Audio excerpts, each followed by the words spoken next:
جربي الصفا بهاد الطريقة كتوجد دغيا دغيا وغير بفورة وحدة وكتجي لذيذة.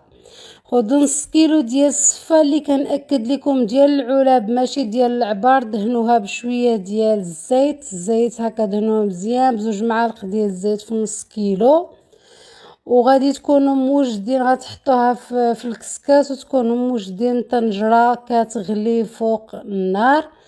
غادي نجيب هذيك الطنجرة اللي غلات مزيان فوق النار، غادي ندير ليها معلقة حتى زوج معالق ديال الزيت النباتية والملحة باش ما تجيناش الصفا ديالنا مسوسة.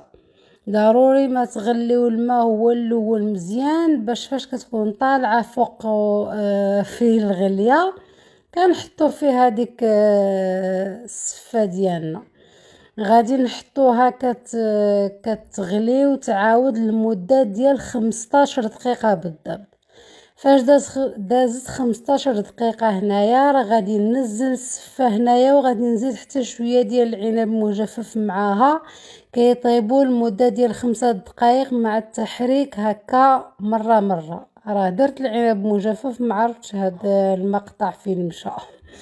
من بعد فاش داز دي 5 ديال الدقائق كنجيبو الكسكاس وشي حاجة من تحتو غادي نحطوها في الكسكاس وغادي نزيدو عليها 3 حتى 4 ديال الكيسان ديال الماء مروبيني باش كنبردو الصفا ديالنا وما كتعجنش لينا.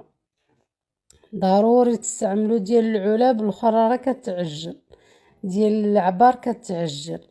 من بعد ما بردناها غادي نخليوها هنايا حتى كتستقطر مزيان، وغادي نردوها في القصعة وندهنوها بزوج معالق ديال الزيت النباتية، غير هكا واحد زوج معالق كندخلوها غير اصلا شوفوا راه مفرزة حبة على اختها وما لاصقاش وما معجناش.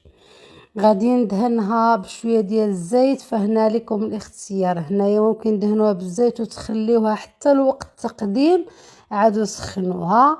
انا مادام بغيتها دابا غادي ندهنها بالزيت مباشره وغادي نمشي نسخنها. هنايا راه الصفا ديالنا واجده، غير دهنوها بالزيت وحطوها فوق ما بغيتوها، سيروا سخنوها في الكسكاس. غادي نردها في الكسكاس هنايا باش نسخنها، درنا عليها الماء من الروبينه بطبيعه الحال بردات والصفا كتقدم سخونه او لا عفوا دافيه.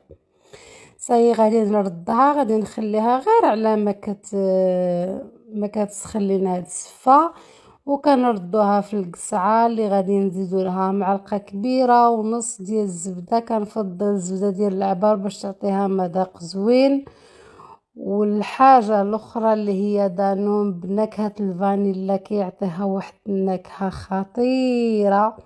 غير معلقة كبيرة كافية، مدرتش العلبة كلها، معلقة كبيرة كافية انها تعطيها واحد المذاق وكتجيبها رطبة بزاف. جربوا هاد لاستوس راها كتجي رائعة. طريقة التقديم بسيطة وكيف ما بغيتو نتوما. انا غادي ندير شوية ديال السكر الرطب او السكر بودرة، حتى العنب مجفف اللي عسلته من بعد ما طيته مع القرفة وزدت ليه زوج معالق ديال السكر حتى تعسل. غادي ندير شوية ديال القرفة مع الجوانب، وغادي ندير حتى المشماش المجفف حتى هو بنفس الطريقة مع القرفة، درتو في الماء حتى غلا وعاود وطاب مزيان، وزدت ليه زوج معالق ديال السكر حتى تعسل. غادي نزين كذلك بكاوكاو كونكاسي اللي حمرته، وهكا كتكون الصفا ديالي واجده. كتوجد في نص ساعة ولا اقل كتكون واجده، كتجي رائعه. جربوها وردوا عليا الخبر، ولا جربتوها ما تنساوش تبارطاجيو معايا الفيديو او التطبيق ديالكم